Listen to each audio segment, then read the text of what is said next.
am a little nervous today. I wish I was like a normal preacher and I could prepare messages ahead of time. I haven't mastered the skill. That's a lie. I haven't got anywhere near that skill. I require a certain amount of stress to activate, I think. Yesterday, we talked about hindrances to being a disciple. The first day, we defined what it means to be a disciple. And today, what I want to talk about is tests make a disciple.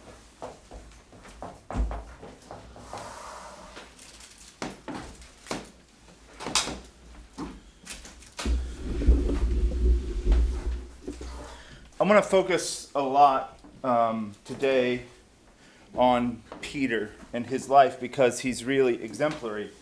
He's exemplary in the fact, at least in my experience, like I identify very much with him. Maybe not everybody does as much based on your personality and things, but the remarkable things about Peter and his life is that we have a lot of data points. He's central to, he's in Jesus' inner circle with the three. So there's a lot of places where he is, where we see a disciple interacting with Jesus that we just don't have access to. Like I don't know how Bartholomew was dealing with some of those situations, but we see Peter there again and again. And then his ministry in Acts and in the later church is also a significant feature. And so we just have a lot of access to Peter's life, and because we have a lot of access, I presume that there's similar things happening with the other apostles as well. Because they're kind of common, we see in Peter's life, we see this success and failure and success and failure and success and failure. And all along the way, we see what we were talking about the other day, this common growth trajectory forward, where in spite of his sometimes very precipitous failures, he continues to get back up and he continues to move forward. And I think that's the main point that I want to drive home. I'm just going to play my cards right here and right now. Where I want to end up at the end is with convincing all of us that the life of a disciple is not a life where you never fail. In fact, it is the failures of your life that prove and refine your discipleship. The capacity to go through an experience with God, make the wrong decision, do the wrong thing, say the wrong thing, make the wrong conclusion, and continue to follow Jesus. This is really where the disciple proves his life. In Peter's story, we started with him on the first day when we were defining a disciple, so it's fitting that we look at him here. And he starts well, right? He jumps out of Dad's boat. It seems to be that the first hearing of Peter that Peter hears about Jesus that's recorded is from either his brother or his cousin, I don't remember. Somebody tells him about Jesus, and he's like, oh, okay. And then later this story happens in Matthew 4 that we saw where he jumps out of the boat. So there's some kind of precondition. There's some kind of like perking his ears up about this Jesus that's running around. So he starts well, and it's, if we start today's lesson by assuming that we start well, assuming that we've made it through Monday's message, we know what it is to be a disciple. We made it through Tuesday's message. We've managed to climb over the rocks of offense that come from Jesus, and we're entering in like Israel across the Jordan, or like a Christian in our baptism, our own personal Jordan. We enter into this life as a disciple. That's not it. Like, that's not done. That's the entrance. It's important to think of baptism as an entrance. It's a place where things begin. And the narrative arc of God's people in the Old Testament is that when they cross the Red Sea, they are in the Promised Land. In North Africa, there's in the ancient church, there's a tradition in North Africa that they would give milk and honey at their baptisms. I've done this in the past sometimes. We've even done it here a few times. And I personally think it's a very, very beautiful metaphor. The statement of the church in giving a newly baptized person milk and honey at their baptism is that this is it. Like, this is the promised land. It's not about going to heaven when you die. Right here, right now, the other side of Jordan, where you just came out of the waters of baptism and enter into the kingdom, this is the promised land. But the promised land isn't pacified. There's battles to be fought, and foreign, alien, and enemies of God, and giants, and beasts, and all kinds of things in the promised land. And the point of crossing the Jordan was not that there would be no battles. The point of crossing the Jordan was that they would know, once they crossed Jordan, if they were faithful to God, God would be faithful to them. Nobody could beat them, but they still had to fight. And that's the disposition, that's the proper disposition of the Christian. Nobody can beat you, but you got to fight. And God trains us. He trains his disciples through the things that we go through. And where our character is proven and where our character is developed is in the low points of your life. It's not, if we track Peter's successes, they're important, they're beautiful, they're amazing things that Peter does in his life. But they're almost always preceded by a failure. And we'll look at some of those today. This entrance, though, I just want to make sure we understand, it's not enough to get over the initial hurdles. We have to, discipleship is a long game. Discipleship is a long game. I think that looking back on my own experience in life, this is probably one of the most poorly understood principles of my early Christianity.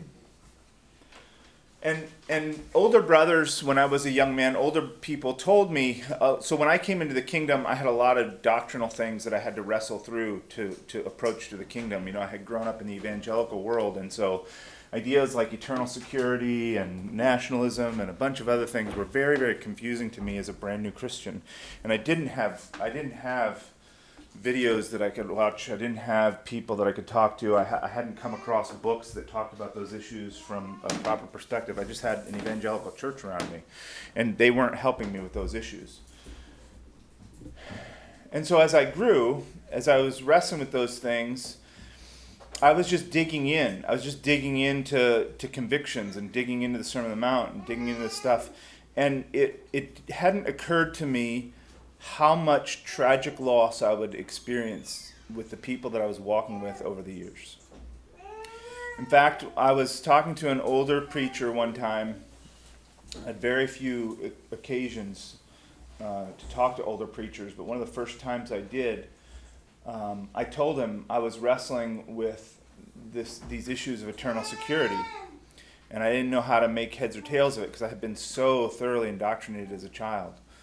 My whole religious experience was connected to that principle, and it was hard for me to undo.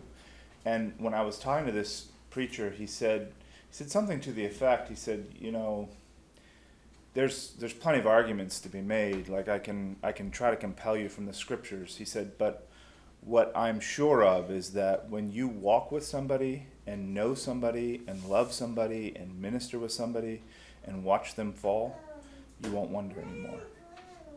That's what solves that dilemma. And those experiences happened to me several times with men that I loved and cared for, young women that I watched grow up in the church fall away. There's a lot of fallout in the church. And I think it's irresponsible not to take full stock of that, especially if we're going to talk about discipleship. A lot of people fail in discipleship. A lot. I spent a time in Pennsylvania with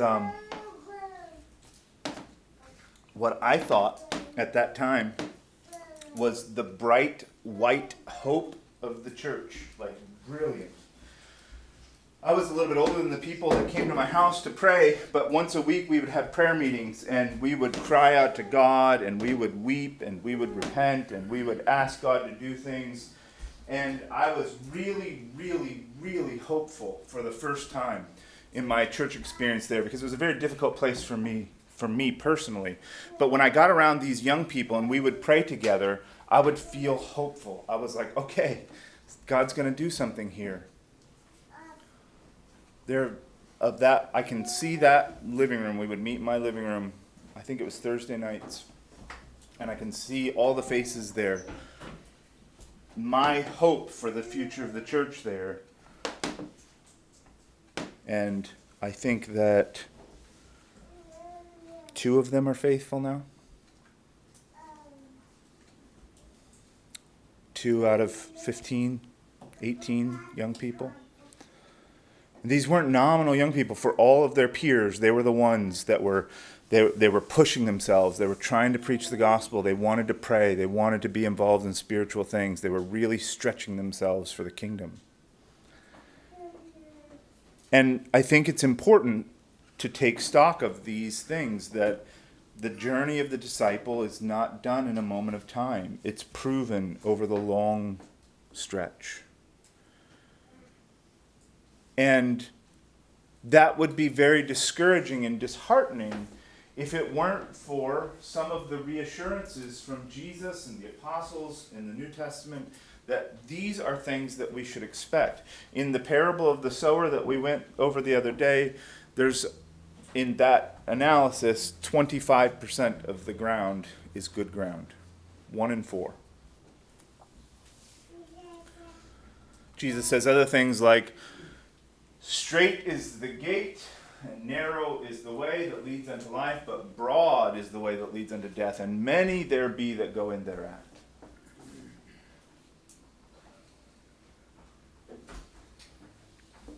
It's something that we have to account for from time to time in our own life. As we talk about Peter today, I want to begin with a contrast to Peter.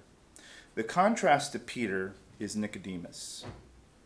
You know, the Nicodemites were a term that was used for people who were secret disciples, who wanted to come, even in the Anabaptist era, people who wanted to be friendly with and agree with the Anabaptist movement, but didn't want to commit themselves. And the spirit of Nicodemus, and I don't know what Nicodemus' state was by the time all things ended up, you know, it's laudable, it's a good thing. He knew some really good questions to ask. He cared enough to meet with Jesus, although he wanted to make sure it was by night. He wanted to make sure that his reputation wasn't too much damaged by the interaction. He wanted to make sure that nobody saw. He wanted to make sure that there was very little staked or leveraged on the encounter with Jesus. And the reason that I think that Nicodemus is kind of the opposite, the antithesis of the Peter, is because Nicodemus is always holding back. He's always afraid to stake the ground. And Peter, for all of his faults, for all of his failures, is never afraid to stake his claim. And the boldness of Peter, and I'm not saying that we all have to be these boisterous, loudmouth people, but the boldness of Peter, what I'm saying is this, is that the disciple should be bold. The disciples that I've seen in my life, regardless of their personalities, regardless of the dynamics of their own, environment and the way that they speak to people, regardless of their personal persuasions, the disciples that I see in the world around me that are making a difference in the kingdom, that are causing the gospel to move forward, are people who do not wait. People who would rather be wrong and moving forward than right and stuck behind.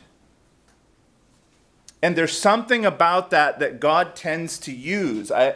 We see it in the life of Peter, that it's better for him to get out there and to make a claim and to do an exploration and to find out that he misstepped and to correct his path and to keep moving forward. That's a better place than for Nicodemus to hide in the shadows and have to wait until he's 100% sure, till he's resolved all the dilemmas, till nothing's held back. Because I have watched so many people sit and wait until everything is known, everything's declared, everything's figured out, and they can't move forward until then, and that does not produce discipleship.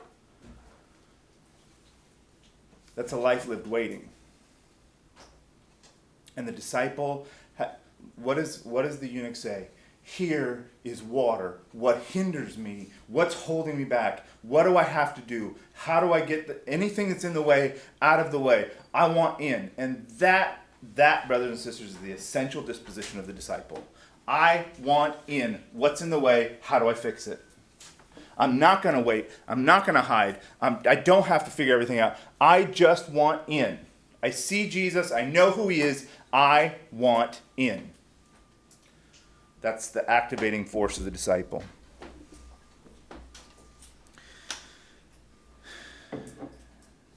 I have a lot of text, so I'm going to jump in my notes.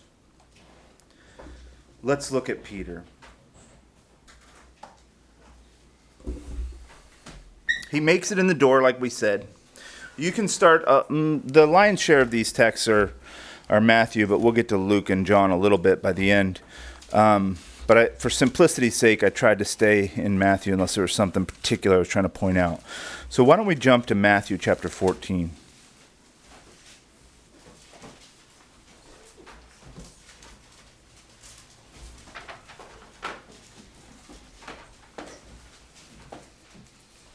We could make a study out of, every event that happened in Peter's life. It's quite a story.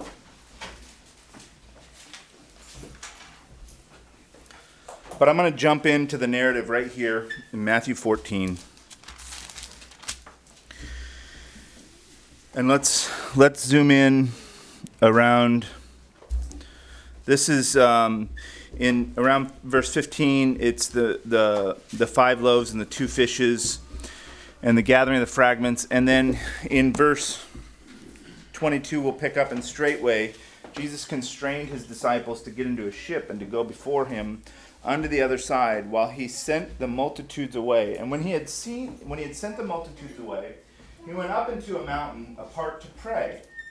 And when the evening was come, he was there alone. But the ship was now in the midst of the sea, tossed with waves, for the wind was contrary.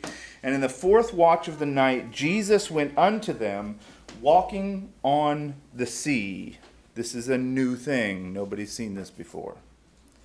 And when the disciples saw him walking on the sea, they were troubled, obviously, saying, It is a spirit. And they cried out for fear. But straightway Jesus spoke unto them, saying, Be of good cheer, it is I, be not afraid. And Peter answered him and said, Lord, if it be thou, bid me come unto thee on the water. And he said, Come. And when Peter was come down out of the ship, he walked on the water to go to Jesus. But when he saw the wind was boisterous, he was afraid. And beginning to sink, he cried, saying, Lord, save me. And immediately Jesus stretched forth his hand and caught him and said unto him, O thou of little faith, wherefore didst thou doubt? And when they were come into the ship, the wind ceased. And then they that were in the ship came and worshipped him, saying, Of a truth, thou art the Son of God. What a story, huh? There's so many captivating things in that story, and it's such a snapshot of how I understand the character of this man Peter. Something totally new, and he's not running away from it. Nobody's ever seen anybody walk on water, and they're all obviously afraid. And why wouldn't you be? This isn't normal stuff to see Jesus walking across a stormy sea. So nothing fits in your mind, in your frame of reference. They tell us how our brains work. Our brains are pattern recognizers, and so much of what we do intellectually, just neurologically, is just sorting out patterns. I've seen this before. I don't have to pay attention to it. This is all new. There's no category for somebody walking across the water in a storm when you all feel like you're about to die. There's no place to put that.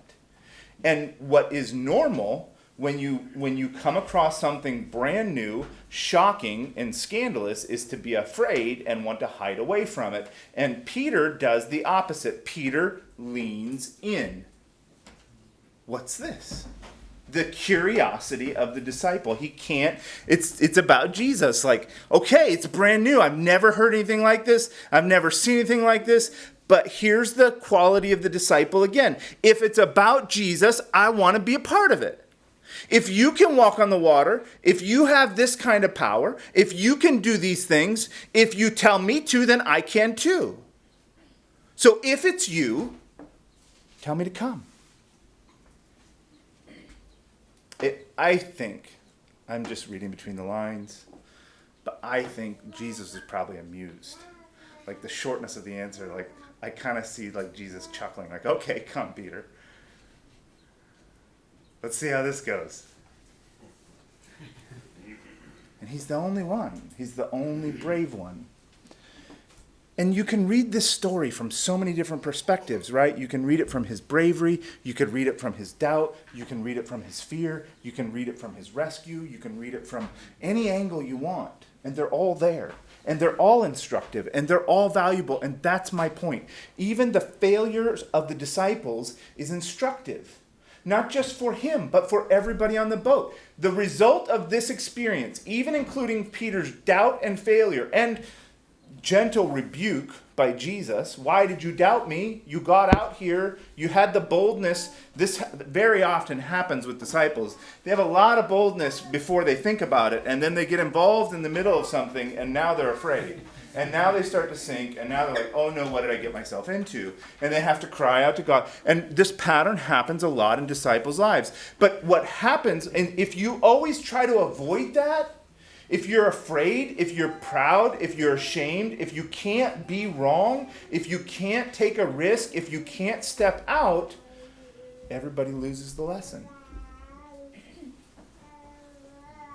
Peter's willingness to be brave and to step out of the water, Peter's willingness to lean into the unknown, to lean into the uncomfortable, to lean into the strange, and do it with Jesus in spite of its failure on his... Peter knows what he's doing. He's grown up on the water, presumably. You don't end up in Dad's fishing business if you didn't grow up on the water. So I'm sure he knows how to swim. This must have been a pretty tumultuous environment. Because Peter's afraid. When he starts to sink, it's not like, oh, I'll just swim back to the boat. Peter's worried he's going to die, and he needs Jesus to help him. So it's not a light thing. I'm not making our trials trivial. They are dangerous. I'm not taking anything away from the danger of the trials in our life. Dangers that can defeat our discipleship, dangers that can destroy us, dangers that can make us weak and vulnerable in long-term ways. There's real danger in the world. There's real danger in the tests and the trials that we endure. But for the disciple, there's a recourse. And even when we fail, we can look at our failures as instructive for us and for the people around us. And my hope is that the reason some of these stories are recorded, right? It's one of the apologetic rationales for the veracity of the New Testament is that there's a lot of ugly stuff. There's a lot of failure recorded in the text that if you were just trying to write a good story about how smart and faithful and good you were, wouldn't be recorded. The failures of the disciples are as commonly recorded as their successes, and this is for our good. You don't have to fear failure above all else. I would rather fear inactivity or delay or doubt than failure. Let me say it another way. I've done things in my life when I was young in particular that to me now look kind of reckless. And I think as an older man, if my son was to come and tell me, hey, Pop, I'm going to go do this thing that you did when you were in your 20s, I would say, hey, let's think about this. And that's part of the process of getting older, I think. But what I can say about those things is that I have very, very few regrets. The regrets in my life are tied to inactivity and doubt, not boldness and activity. And God had to refine a lot of things out of me. I'm still rough for people sometimes. You should have known me in my 20s. I've had to have a lot of hard edges knocked off in a lot of hard circumstances in my life. But I can't think through back in my past, in my life, and think of places where I wish I would have been slower to act or less willing to take a risk on what I thought God was doing in the world around me. Those aren't the places where I have regrets. Even when they didn't all turn out the way that I thought they would. Peter's failure at this place, if we can call it that, it's kind of a mixed success, really. It's success to get out of the boat. It's failure to doubt and to become afraid in that position and fall.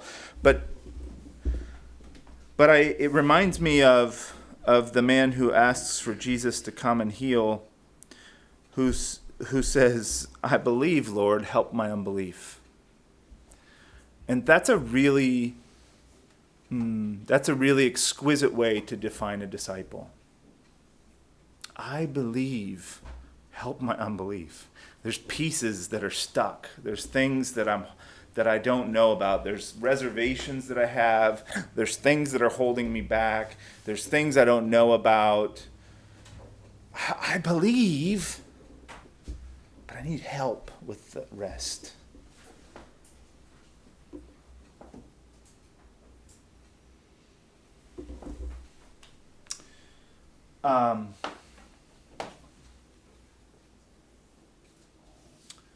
There's a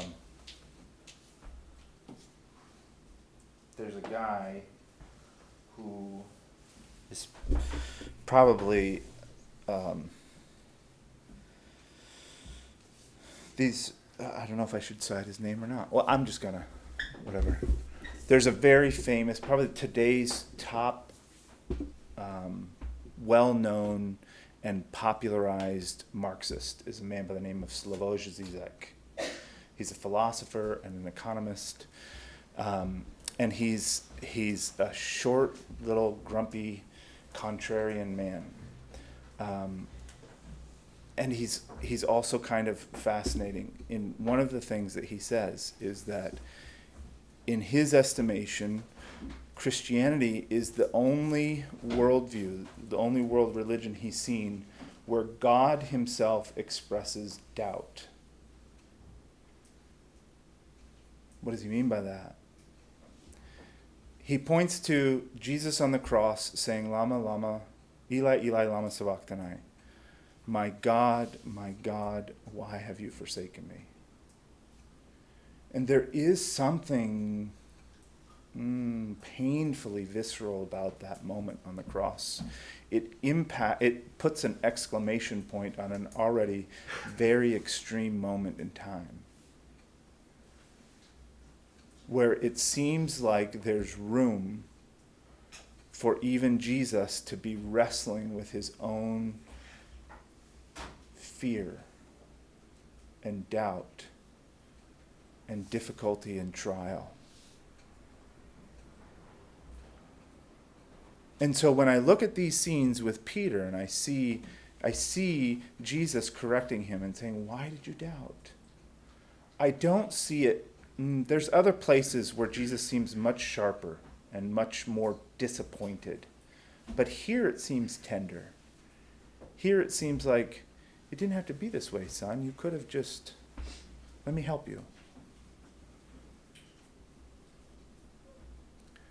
But I think that there's a tendency that we have sometimes to try to condition and move our lives to a place where we're not going to have to be in those places. In effect, it's like trying to make sure you don't get on the boat and end up on a stormy sea.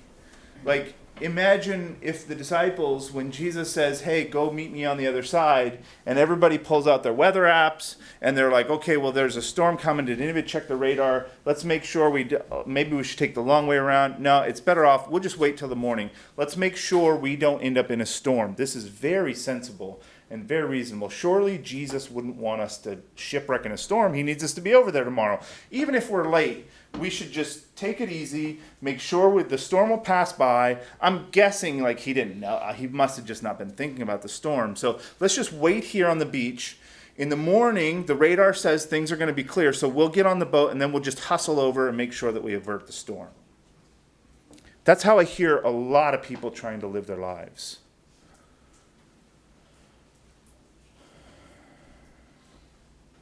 And I think that sometimes you're supposed to get in the boat and drive into a storm.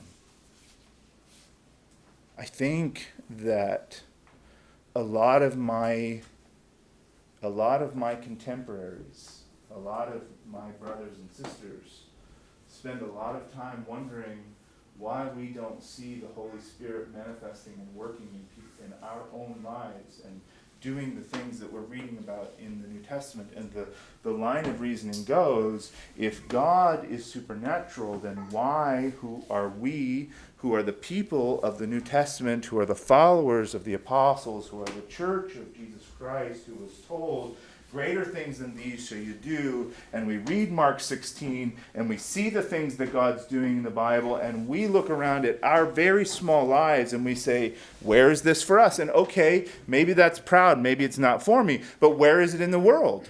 Is it somewhere? Many, many, many of us ask those questions, and many, many, many of us have spent long time praying about those exact things, and I think that the reason we don't see God doing things is because we're too busy avoiding the storms. Because I think that at one of the attributes of God, I don't want to overstate the case. This is my own private theory. I have a theory about the economy of God. I don't think that at his core that God is wasteful. When I look at the efficiency of the natural world around me, when I look at ecosystems, when I look at the conservation of energy and mass and momentum, when I look at how the structure of the world is, God does not seem to be wasteful as like a core principle of reality. And because he's not wasteful, I think that God doesn't invest supernatural attention and energy and help and reserve for people who don't need it. And the people who see God work, the disciples who get to experience God doing the things that only God can do, are the people who put themselves in places where only God can help. And Peter's one of those guys. Peter says, if it's you, tell me to come.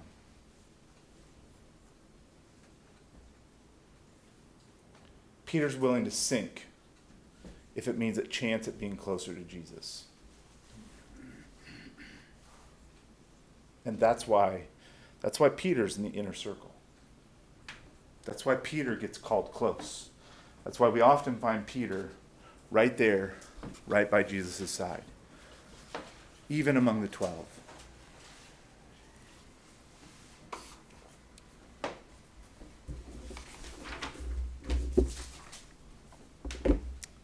Look at John chapter 6. Here I said we were going to stay in Matthew. Oh man. I'd read this whole chapter if I could. This is one of my favorites.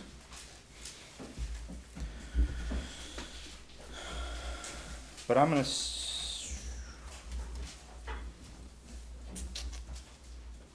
So much good stuff here. Let's jump in at 29. Jesus answered and said to them, we got a ways to go, so stay with me.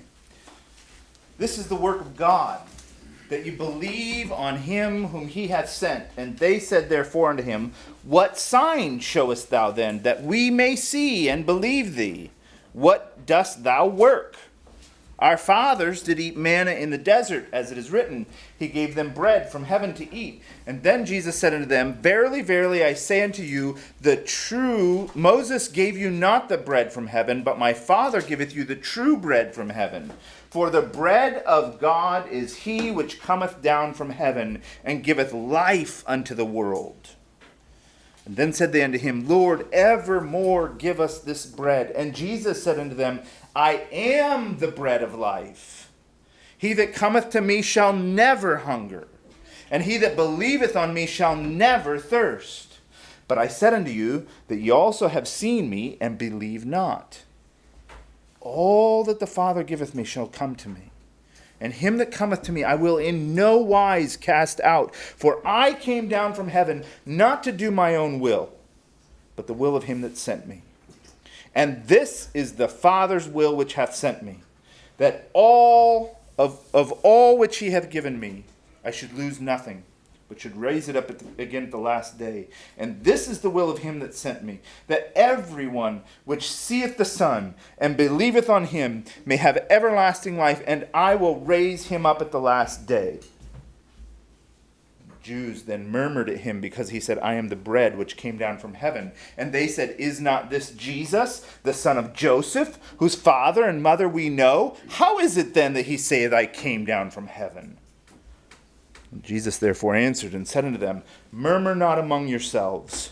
No man can come to me, except the Father which hath sent me draw him, and I will raise him up at the last day. It's written in the prophets, and they shall be all taught of God. Every man, therefore, that hath heard and hath learned of the Father cometh unto me. Not that any man hath seen the Father, save he which is of God. He hath seen the Father. Verily, verily, I say unto you, he that believeth on me hath everlasting life. I am that bread of life. Your fathers did eat manna in the wilderness, and are dead. This is the bread which cometh down from heaven, that a man may eat thereof and not die. I am the living bread which came down from heaven. If any man eat of this bread, he shall live forever. And the bread that I will give is my flesh, which I will give for the life of the world. And the Jews therefore strove amongst themselves, saying, How can this man give us his flesh to eat?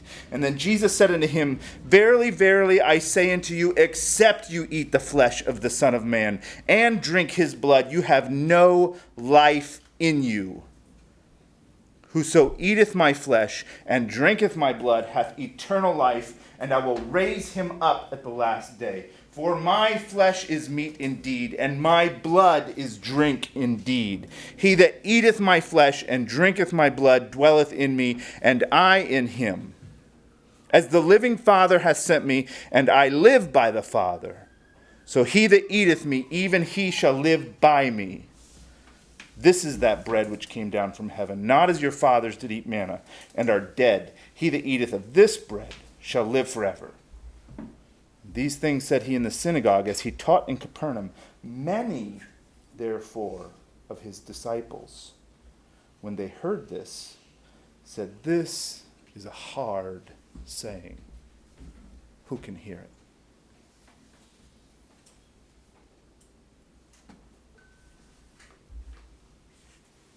When Jesus knew in himself that his disciples murmured at it, he said, Does this offend you? Wonder if you shall see the Son of Man ascend up where he was before. It's the Spirit that quickeneth, the flesh profiteth nothing. The words that I speak unto you, they are spirit and they are life. But there are some of you that believe not.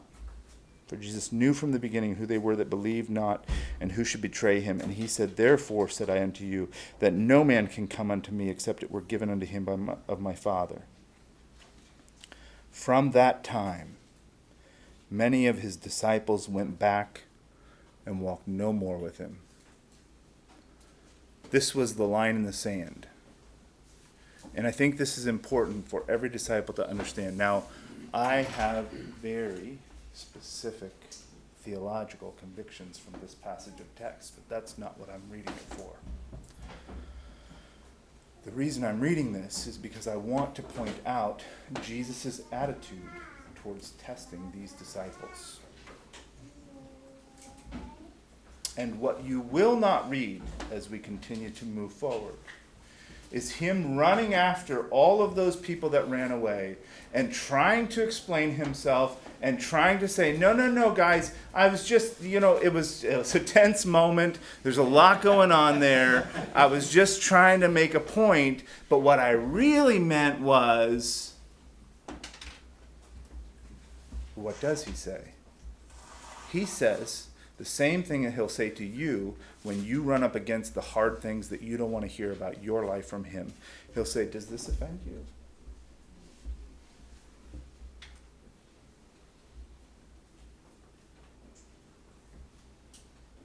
And when those things come to bear, when those hard things test the people around you, and many people choose not to follow him, you don't get a pat on the back. What you get is are you going to leave me too? Is it too much?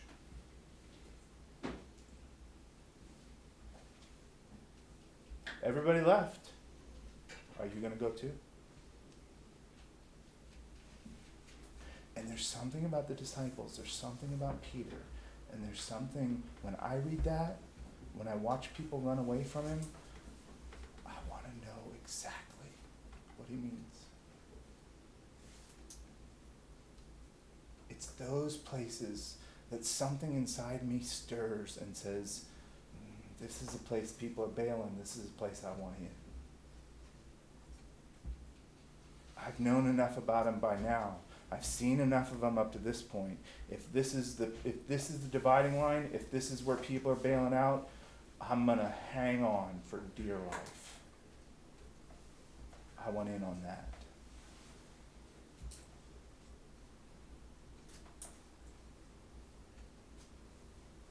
From that time, many of his disciples went back and walked no more with him. And then said Jesus unto the 12, will ye also go away? And then Simon Peter, our dear brother, answered him, Lord, to whom shall we go?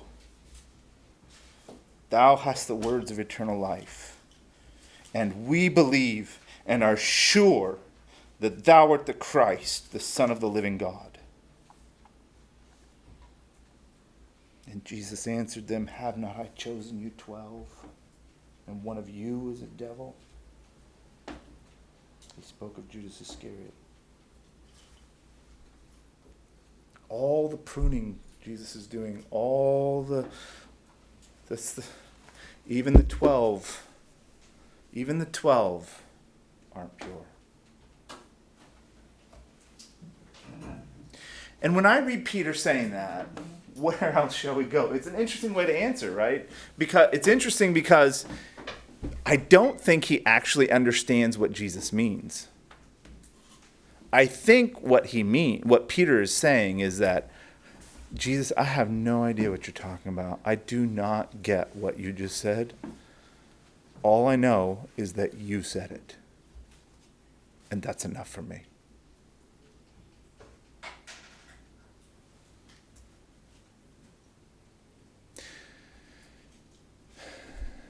There's some dilemmas in advocating Christianity. To advocate for that kind of trust. When you can say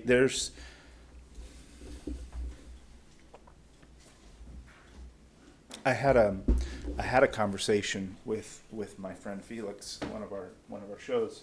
I was talking about exactly this idea of faith and how there are times in my life when I haven't known that my initial conviction is I don't have to understand, I just want to know it's from God. And his response to me is that that's very dangerous behavior. That's how cults start. That's how terror cells start. That's how bombers start. That's how people end up packing their vans full of ammonium nitrate and blowing up federal buildings, is with that kind of blind faith. And in part, he's right. blind faith is a dangerous thing. And it behooves us, it behooves all of us, if we want to be disciples, if you want to have this kind of disposition, that it is only displayed to somebody who has manifested the kind of life and power and ruling over death and authority that Jesus himself had. Because when people present to somebody and say, I don't know what you mean, but if you say it, I'm okay with it, there's a lot of brokenness that happens in the world from exactly that disposition. And it needs to be reserved, and I think this is why Jesus does such a thorough job of pruning and purging and calling and demonstrating who he is to us, is because the things that he's asking are not right to ask of anybody else. But the disciple is the one who's decided.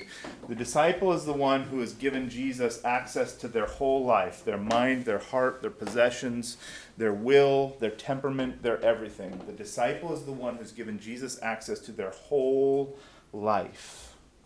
And the disciple has given Jesus access to the way I think.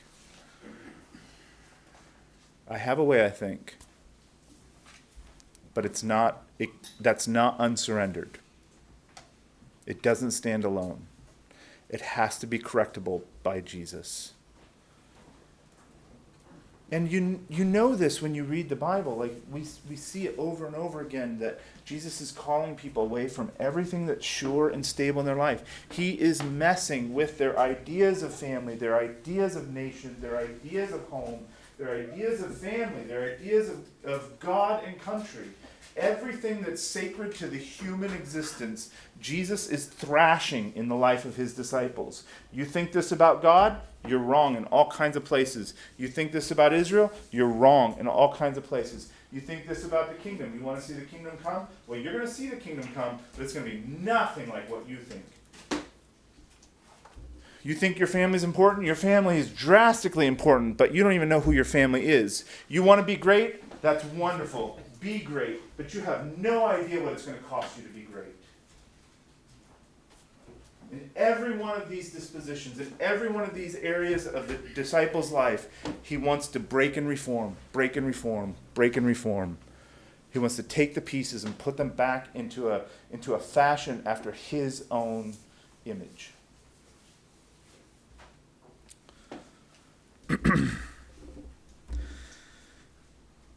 Peter passes this test. This is a high point, yeah? Who else? Who else are we going to go to? Nobody talks like you. Nobody lives like you. Nobody says the things you say. And I don't blame him. See, there was room. I don't feel like Jesus is capricious or cruel. There's room. These disciples, Peter saying this, has just watched this whole scene unfold. He just watched all of John 6 unfold. He's just watched this whole saga with Jesus and this dispute with the Jews around him and talking about the bread and saying, before Abraham was, I am, and watching them become infuriated and watching him say, eat my flesh and drink my blood, or you have no part in the kingdom of God. And he's watched this whole thing, and I can just, like a tennis match, like a lot of this stuff with Jesus and those religious leaders is that way. And Peter's just like, I know whose side I am on.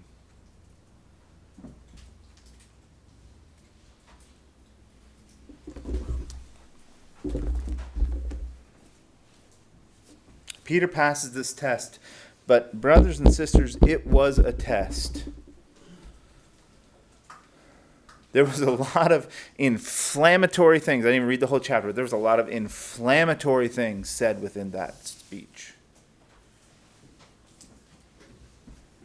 And they were designed by Jesus to provoke and elicit a response and to prove the people around him. It was a test, and Peter passed.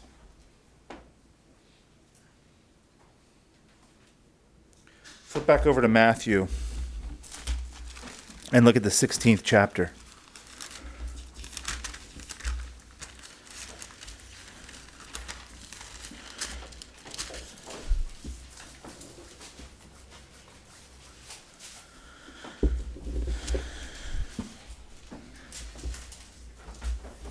In the 13th verse, it says, when Jesus came to the coast of Caesarea Philippi, he asked his disciples, saying, who do men say that I am? Who do men say that I, the Son of Man, am? And they said, some say that thou art John the Baptist, some Elias, and others Jeremiah, or one of the prophets. And he saith unto them, but whom say ye that I am? And here's Simon Peter again, first out of the boat. And Simon Peter answered and said, thou art Christ.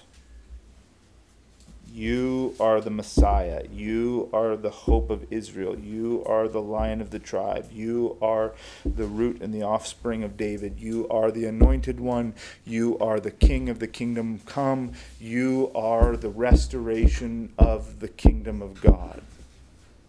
That's what Christ means.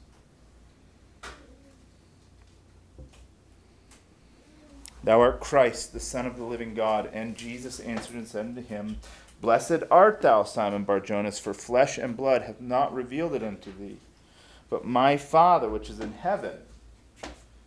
And I say also unto thee that thou art Peter, and upon this rock I'll build my church, and the gates of hell shall not prevail against it. And I will give unto thee the keys of the kingdom of heaven. And whatsoever thou shalt bind on earth shall be bound in heaven. And whatsoever thou shalt loose on earth shall be loosed in heaven. Then charged he his disciples that they should tell no man that he was Jesus the Christ. Do you know what Revelation is? Revelation is a beautiful thing. I hope you've had revelations in your life. Revelation is that experience you have when something that you've known for a long time, like it's a circuitry, and all of a sudden the lights come on.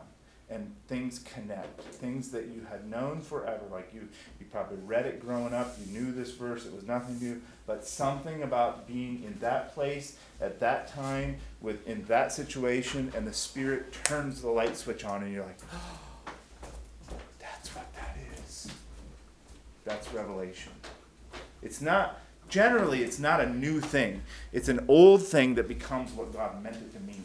That's what happens right here with Peter. That's why he says, this isn't from you, Peter. You didn't perceive this. The Spirit has shown you this. Messiah, all these concepts, the restoration of Israel, all that stuff is old stuff. It's stuff that Peter knew. It's stuff that he grew up with expectations, etc., etc., etc. But when the Spirit takes that old stuff and makes it light up, that's what he's the one. All that stuff I always heard about, it's him. That's revelation.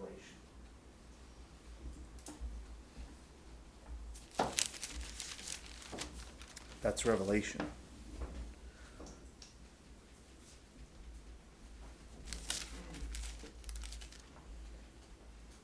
So this is good, right? This is gold star for Peter. Good job, man. You were there. You answered the call. The revelation came. Super cool. You're a good guy. You won this one. But let's keep reading just a little bit. From that time forth began Jesus to show unto his disciples how that he must go to Jerusalem and suffer many things of the elders and chief priests and scribes, and be killed, and be raised again the third day. Then Peter, first out of the boat, took him and began to rebuke him, saying, be it far from thee, Lord.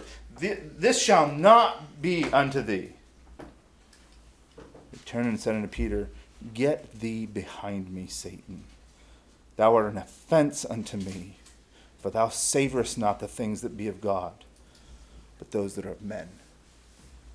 It's the very next paragraph. He goes from, hey, this is great. God's speaking to you, Peter. This hasn't been revealed to you by men. I'm going to build my church on you. You know, the wordplay is obvious there. Peter means rock, Petros. Upon this rock, I'll build my church. Like, this is serious stuff. Like, for Peter, this is like major kudos. Like, you're the man. Peter, I'm going to build my rock. I'm going to build my church on this rock. Peter left that hillside feeling really good about himself. And as soon as they get to the bottom of the hill, Jesus starts talking about, I'm going to go to Jerusalem. I'm going to be delivered up to the Pharisees. They're going to kill me. And Peter is incensed. Like, I just got my ticket in. Like, this stuff's important to me now. Like, I'm in the center of this stuff. Like, you ain't going nowhere. No way, no how. We're going to fix this stuff. Like, there's a kingdom to be built, and I'm at the center of it. There is no way that you're going to be killed. We got stuff to do, Jesus. I'm right here. No. That's not how it's going to go. And there's something about that interplay between Jesus and Peter that Jesus knows exactly where that comes. He knew where the confession came from. This hasn't been revealed to you from men, but from my Father which is in heaven. And he knew exactly where this came from too.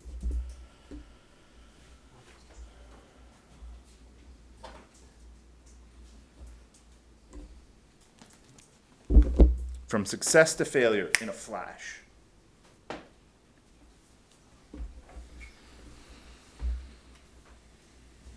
But here again, Peter's failure, and this is a bad one, right? Like, okay, so the last time we talked about Peter's failure, he was about to get killed.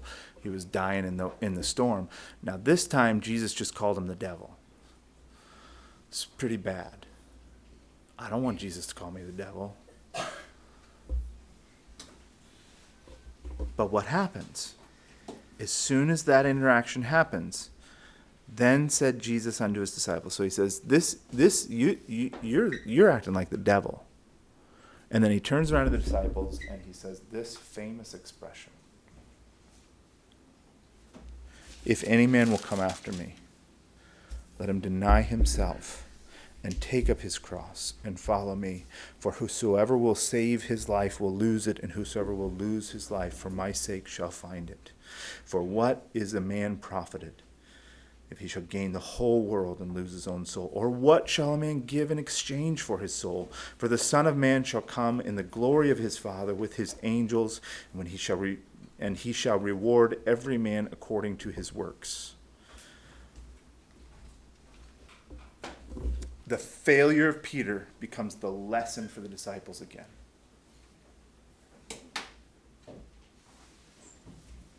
The failure of the disciple becomes the lesson for the disciples. That's the narrative arc that we're all reading. The failure of the disciples becomes the lesson for you and me, so that Jesus can teach us through what happens with them. And when we exist and thrive and live within community, this doesn't happen just inside the pages of Scriptures. When we walk together, when we're disciples together, we see these exact kind of moments happen in our brothers and sisters' lives. We watch success and failure, and we have opportunities to learn and grow together, just like the 12. And somebody in our midst, maybe it's me, maybe it's another brother in the church, they have a terrible failure, like, hey man, you really blew it there. That was a big, big mess. But look what God taught us. Failure is not the enemy. I wish we could understand this. I wish I could understand this. Failure is not the enemy. Inactivity, fear, and doubt is the enemy.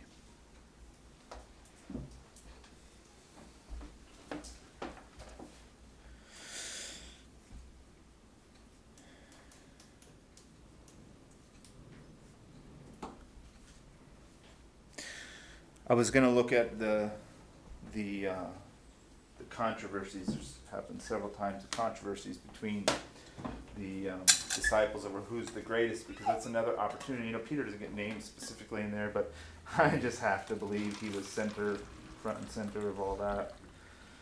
I mean, James and John certainly were. There's a specific case when Mrs. Zebedee, Salome was her name, by the way, when Salome asked that her sons can sit on his right and his left hand. So there's, James and John may have been the center of those controversies, but it's hard for me to imagine that Peter missed out on that quarrel. And there, you know, in that scene, in those scenes, Jesus is trying again and again. You know, one time he takes the child, he sets him on his lap. The other time with Salome, he says, this isn't mine to give, but can you drink of the cup that I'll cup? Like, he's trying to recondition the way that they think about these things. And there again, the failure of the disciples becomes the lesson of Jesus for the church. Okay, want to be great? Okay, you can be great. You all, brothers and sisters, I have said this many, many times in my preaching career. You can be great in the kingdom of God. That is a perfectly fine ambition. I encourage you to want to be great in the kingdom of God. But you need to know what that means. And it doesn't mean the things that appeal to your psyche and your vanity like it does in the world.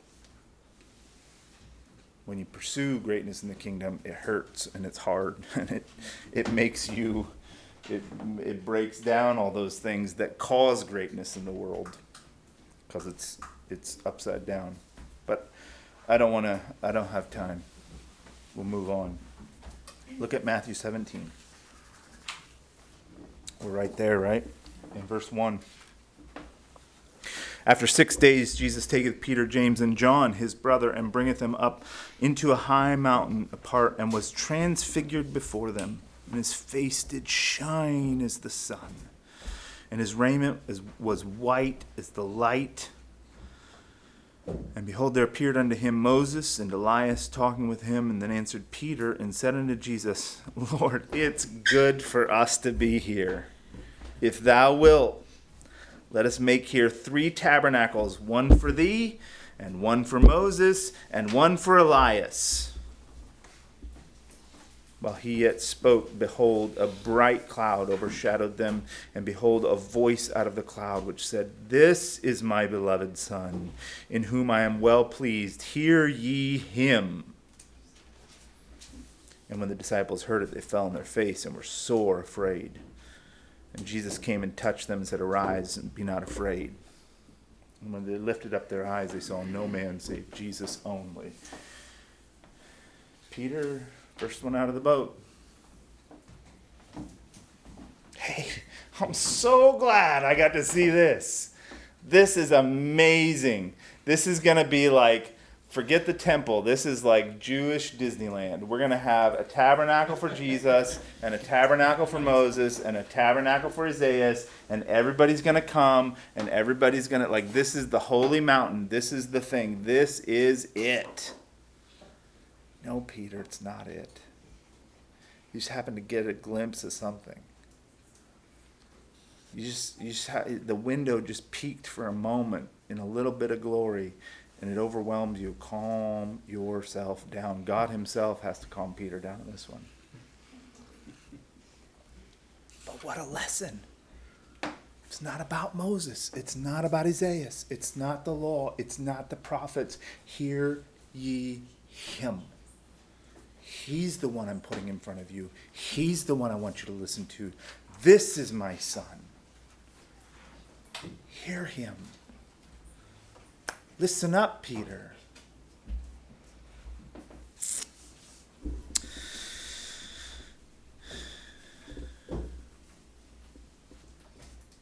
It's been a lot of up and down up to this point, and then it gets really far down from here on.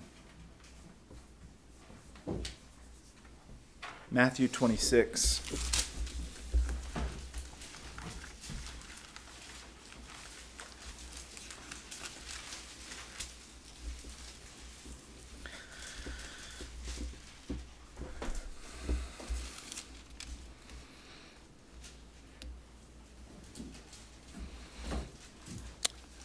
On about around verse 20 is when they're talking about who the betrayer is. And then 26, as they were eating, Jesus took bread and blessed it and broke it and gave it to the disciples and said, Take, eat, this is my body. And he took the cup and he gave thanks and he gave it to them, saying, Drink ye all of it. For this is my blood of the New Testament, which is shed for many for the remission of sins. But I say unto you, I will not drink henceforth of this fruit of the vine, until that day when I drink it new with you in my Father's kingdom.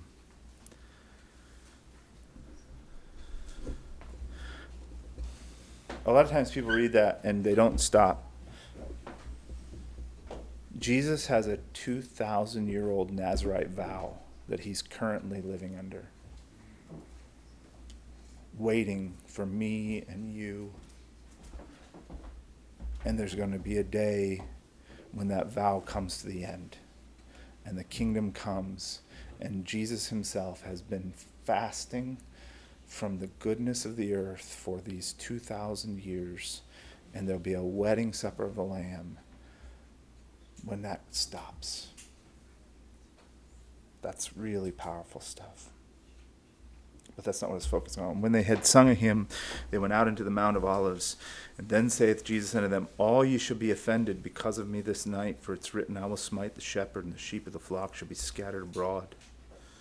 But after I'm risen again, I'll go before you into Galilee. And Peter answered, first out of the boat, and said unto him, Though all men should be offended because of thee, yet will I never be offended.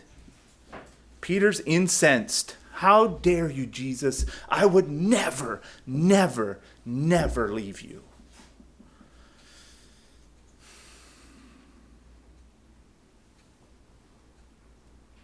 I will never. Though all men shall be offended because of thee, yet will I never be offended.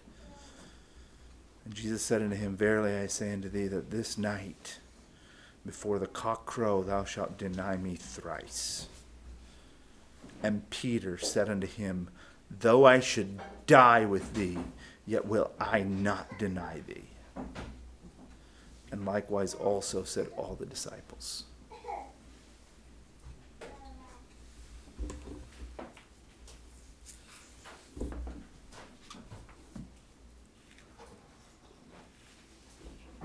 What are we supposed to make of that?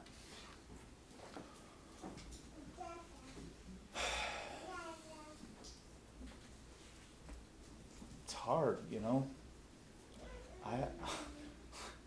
What do we wish he would have said? Yeah, you're right, I'm gonna deny you. That doesn't sound like a good resolution. I think the problem is a couple things. I think it's the emphaticness of his own confidence in himself. I think it's the unwillingness of Peter, first out of the boat, to consider that he could do something like that, especially when Jesus is challenging him with himself.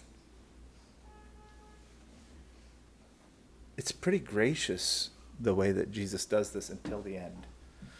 The end, it gets pretty sharp. But before that, it's a very gentle leading. I feel like Jesus is trying to say, hey, you guys are going to all run away from me and betray me tonight, but it's okay. On the other side, I'll go before you in Galilee. Like he's giving them kind of some specific ways. Like, hey, on the other side of this thing, I'll be there. It'll be okay.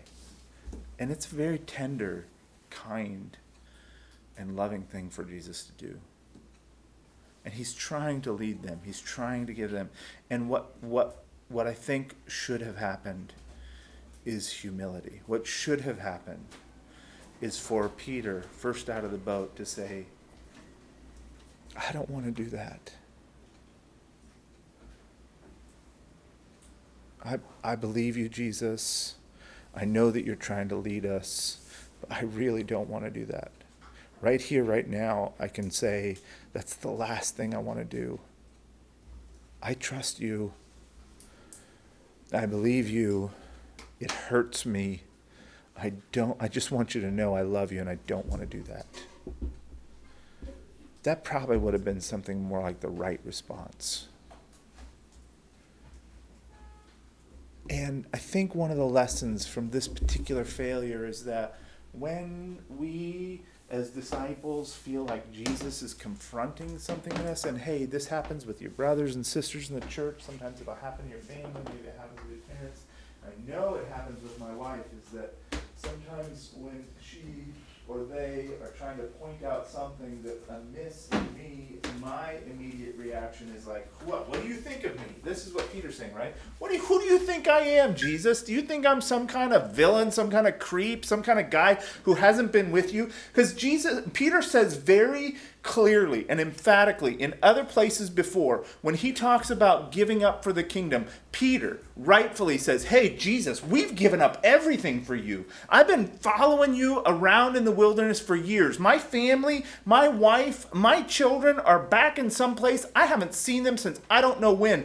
I've given up everything for you. And Jesus says, you're right, you have. And you'll have 100-fold more in this life and in the life to come. So it's not like Peter has no place to make claims and to state claims about who he is and what he's done. But the problem is that he can't consider his own weakness. And he's using his past and defining his present. And he's trying to say, who do you think I am? He's taking the correction of God as a personal offense. And that's what happens when somebody in the church or somebody in your family or somebody close to you says, hey, I think this is a real problem in your life. And you're like, who do you think I am? You think I've never done anything good before? You think I don't know how to be faithful? You think I don't love God? You think I don't know whatever? When that bluster that rises up, that, no, that's not who I am. That's what Peter's doing. And when you get into that kind of state, you might as well just close your eyes and plug your ears and say, no, no, no, no, no, no, no, because that's what you're doing spiritually. When you feel your blood rise like that, when you feel that offense building, when you feel that, who do they think that I am? Well, I've lived with them all these years. I've loved them. I've served them. I've blessed them. I've worked with them. And they think I'm some kind of...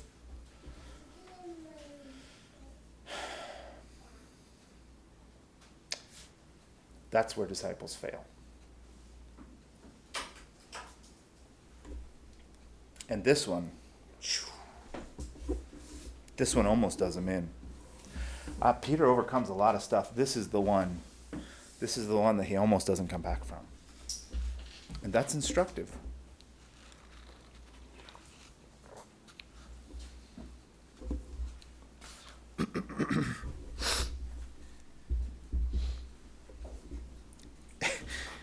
And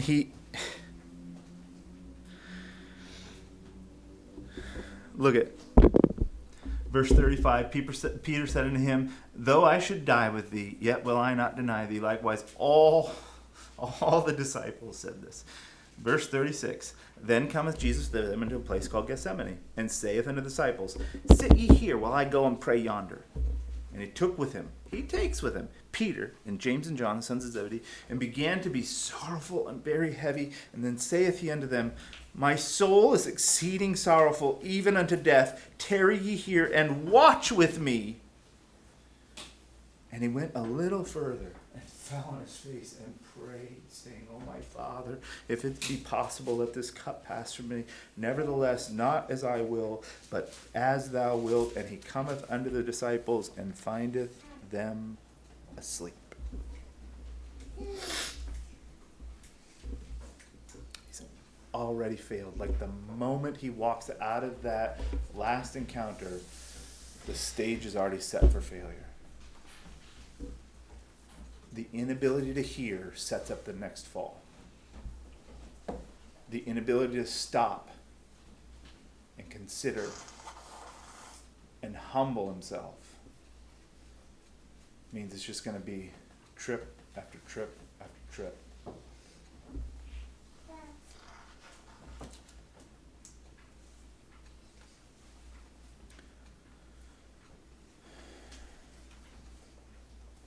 And he went away again the second time and prayed, saying, O my Father, if this cup may not pass away from me except I drink it, thy will be done. And he came and found them asleep again, for their eyes were heavy. And he left them and went away again and prayed the third time, saying the same words. Then cometh he to his disciples and saith unto them, sleep on now and take your rest.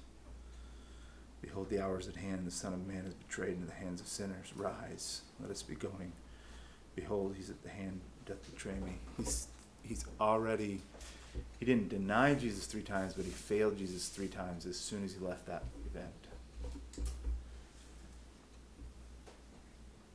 All of his bluster was about how much he loved and served and wanted to be with Jesus.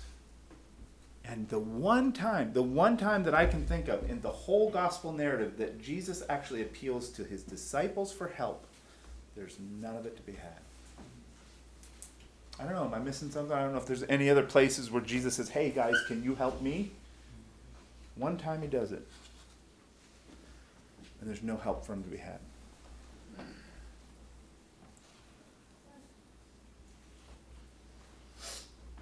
There's some lessons about that too, but it's a different message.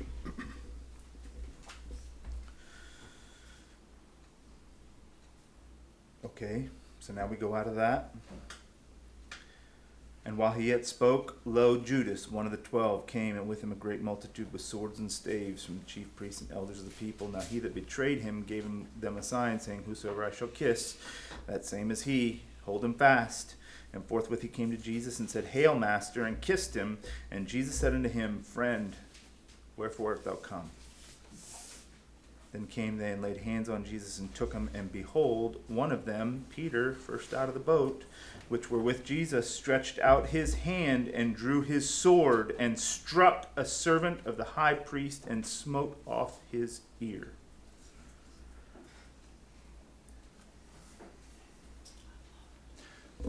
See, the problem is when you go through that scenario, when you go through that, I'll never betray you, I'll never betray you, I'll never betray you.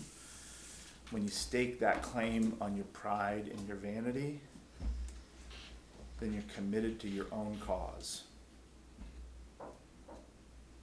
What Peter's doing, and the reason, why does Peter, he's the guy that sat he was at the Sermon on the Mount and the Sermon on the Plain.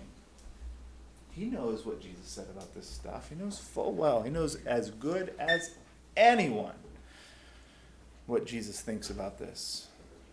At least he could. The reason Peter is the one that grabs the sword and cuts off the high priest servant's ear is because Peter is trying to prove to Peter that he's not a coward. But all those feelings he had when Jesus said, you're going to betray me, and he said, no, I won't, no, I won't, no, I won't, I will never, never, never, ever, was actually Peter's fear that he would. And the reason he pulls the sword in the garden is the same reason that men always resort to violence, because they're afraid. They're afraid. And Peter was afraid. He was afraid of the situation. He was afraid that his master was going. But most of all, he was afraid that if he didn't, he'd be betraying Jesus. He had created that construct where he had to act that way to prove to himself that he wasn't the betrayer. If you analyze that structure, this is one of the most common ways that disciples fail. God will do something to try to tell you, to try to show you, and you'll react in a wrong way, and you'll raise up in yourself, and you'll say, not me, and you'll reject that. And then you'll start to have problems, and then in order to preserve yourself and your ego and your place and your own idea about you, you'll resort to very, very bad things that you know disciples shouldn't do. And then what often happens, and why this almost was fatal flaw for Peter, is that then all the guilt and the shame falls on you.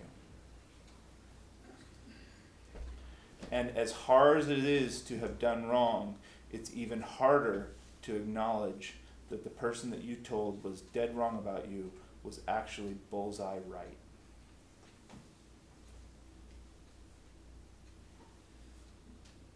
And the guilt and the shame of all that has literally driven people out of the church, out of fellowship with God, out of a life of health and peace. And it almost did to Peter. If you want to watch that play out, flip over to Luke 22.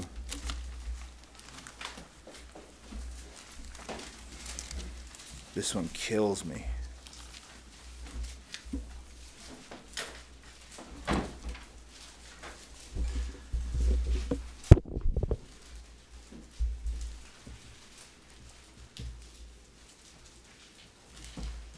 same story. We're in Luke because it tells the ending a little bit differently. 47, while he yet spoke, behold, a multitude, and he that was called Judas, one of the 12, went before him, and he drew near unto Jesus to kiss him. But Jesus said unto him, Judas, betrayest thou the Son of Man with a kiss?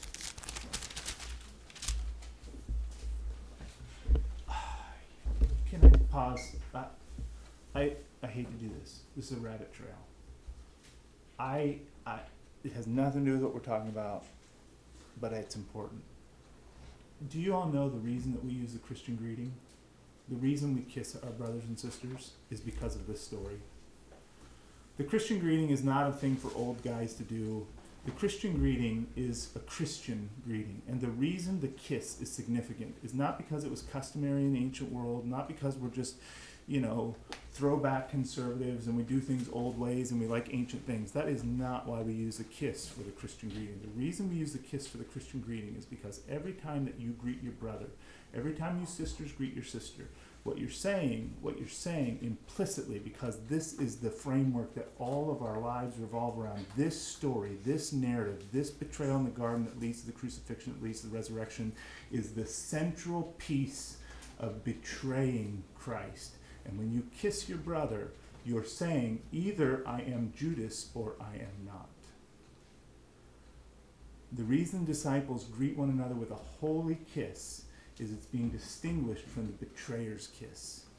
And when you meet your brothers and you meet your sisters and you kiss them, you have an internal witness, an internal compass that either makes you feel like a Judas or makes you feel like this is love. The Christian greeting is not a thing for old Mennonites. The Christian greeting is for people who are proving their discipleship. It's a way that disciples distinguish themselves as not betrayers. What kind of things would make you feel like Judas because you brought it up? When you have bad feelings, like when you go, okay, there's a couple ways this works out. Like when you see somebody across the room and you don't want to get near them, that's Judas stuff. And then when you do get near him, if you're in a part of a people, and it's important to have these customs in our churches, if you're a part of a people who use the Christian greeting, and then you lean in to kiss each other, you just feel like, ugh. And that, ugh, is, I don't like you, and I'm kissing you. I have all these problems, and all that stuff flashes through your heart. And it's the internal compass, the internal witness, that you're playing the Judas. I'm kissing a man, but I'm mad at him. I don't like him. I have problems with him. There's unresolved issues. That's Judas. And when you walk away from that, you feel guilty. You're like, ugh. And if you don't listen to that, if you don't listen to that conscience, if you don't set that stuff right, if you don't go to that brother and make things right and say, hey, I'm having problems with you. I'm sorry. Here's where I'm at in all this. Like, I shouldn't be this way. I can tell there's just tension between that. I don't want to be that way. I want to make it right. If you don't do that, then you'll start to distance yourself. And the kiss, the greeting, brings us close. Right? So, here we live in community, and so David Anderson lives downstairs from me. I don't give him a Christian greeting every time we meet each other at the mailbox. It's just too much if you live in community. But we do try to focus when we get together for the assembly, for a meeting, for communion, for when we're together as the church, we want to greet each other with a holy kiss because we're bearing testimony. Like what I'm saying is, I'm not a Judas. I'm here as your brother in good faith. I'm not your Judas. And nobody knows but me if that's true. And leaving that out there, it's a stroke of genius. This is a really brilliant thing that happened in the church where God put this together. The Christian greeting is a really, really beautiful, exquisite way of testing God's people. It's an internal witness that says, I'm either right or I'm not right. It wasn't at all part of my notes. Let's jump back in. When they which were about him saw that he would follow, they said unto him, Lord, shall we smite with the sword? One of them smote the servant of the high priest and cut off his right ear. And Jesus answered and said, Suffer ye thus far. And he touched his ear and healed him. It's so beautiful. And then Jesus said unto the chief priests and captains of the temple and the elders which were coming to him, Be ye come out against a thief with swords and staves. When I was daily with you in the temple, ye stretched forth no hands against me.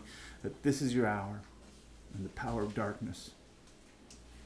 Okay, jump down to 63. And the men that held Jesus mocked him and smote him. And when they had blindfolded him, they struck him on the face and asked him, saying, Prophesy, who is it that smote thee? And many other things blasphemously they spoke against him. We missed it. Back up. 54. Then took they him and led him and brought him into the high priest's house, and Peter followed afar off. And when they had kindled a fire in the midst of the hall, and were set down together, Peter sat down among them. But a certain maid beheld him as he sat by the fire, and earnestly looked upon him, and said, This man was also with him. And he denied him, saying, Woman, I know him not. And after a little while another saw him, and said, Thou art also of them. And Peter said, Man, I'm not. And about the space of 1 hour after, another confidently affirmed, saying, Of a truth, this fellow also was with him, for he's a Galilean. And Peter said, Man, I know not what thou sayest. And immediately, while he yet spoke, the cock crew, and the Lord turned and looked upon Peter. And Peter remembered the word of the Lord, how he had said unto him, Before the cock crow, Thou shalt deny me thrice. And Peter went out and wept bitterly.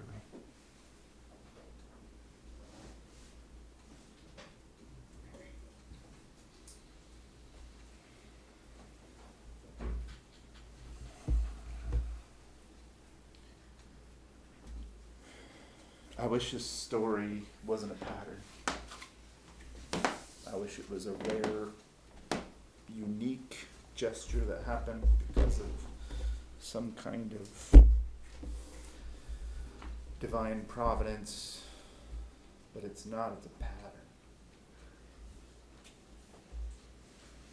And this is the step, like here, like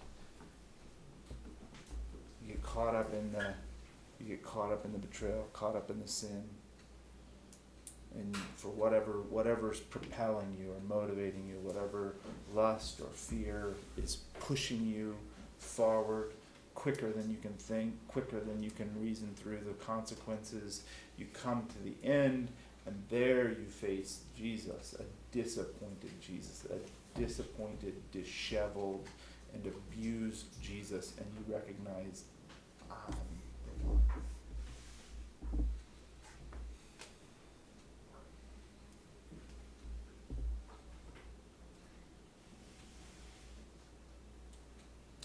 And a lot of people can't look him in the eyes after that. I've talked to so many people that say, I'm too far gone, I've done too much. I can't go back, I can't see him again.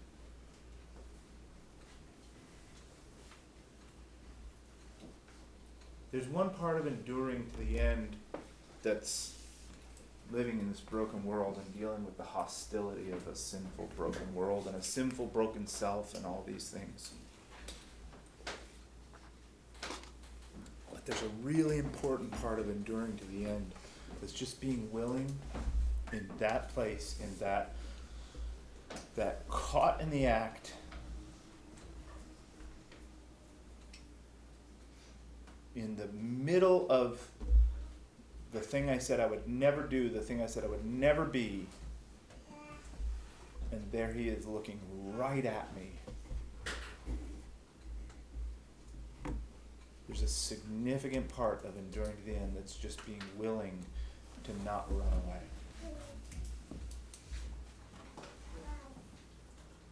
To say, you're right.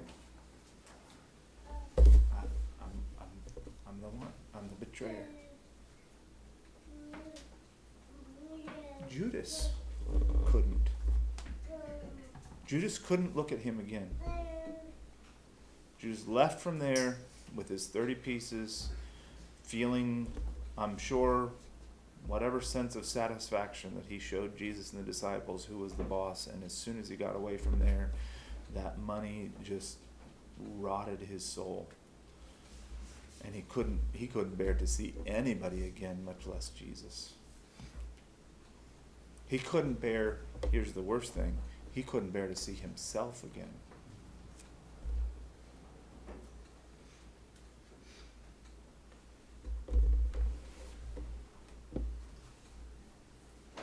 And that's why why God calls the things sin that are sin. It's not capricious. It's not killjoy. It's not megalomania. It's not God just wanting his way. The things that God tells us to stay away from, the things that he calls sin, are the things that make death. It's the goodness and the mercy of God that tells us sin is sin.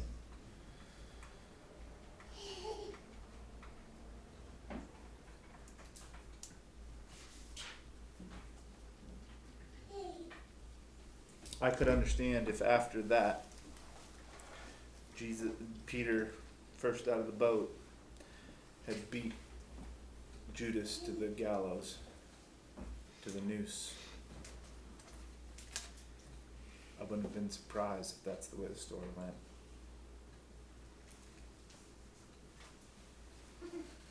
Fortunately, all the lead up to this moment made Peter more resilient than that. The successes and failures of his life allowed him to go through this great cataclysmic failure. But if he had avoided the contest, if he had hid away, if he had been afraid to move forward, if he had neglected to enter into what Jesus was trying to lead him through, to teach him the lessons that he needed to learn to come up to this point, it almost breaks him anyhow. But rather than going and hanging himself like Judas in his betrayal, in his denial, in his rejection of the one he loved, he just tries to go back. He ends up at a place where he says, "It's a good run, guys. Going back to the boat. I'm out of here. I'm done. I gave it my all, and it didn't work. I failed. I failed him. I failed him when it mattered. I'm going to go fishing. It's the only thing I'm good for. It's the only thing I know. It's the only thing I can do." And that's better than killing himself. It's better than could be. But it's also failure. He still doesn't want to look Jesus in the eyes. And how compassionate, how graceful is Jesus to his disciples to show up there where they're fishing.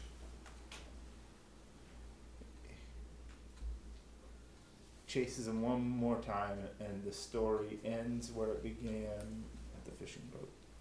It's really exquisite.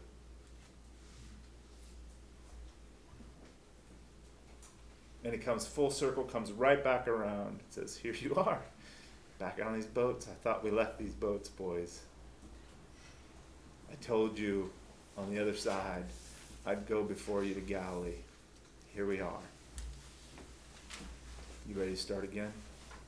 And the passion of the disciple, the boldness of the disciple, the one who gives Jesus access to his whole life, allows Peter that passion, that drive, that zeal for who Jesus is, allows Peter to overcome himself and to say, "Okay, if you'll have me, I'll do it again." And Peter is first out of the boat. He sees the fish by the fire, he knows it's Jesus, and he literally jumps out of the boat.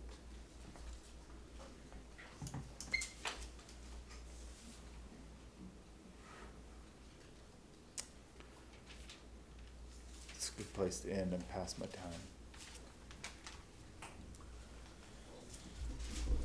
Don't avoid the tests.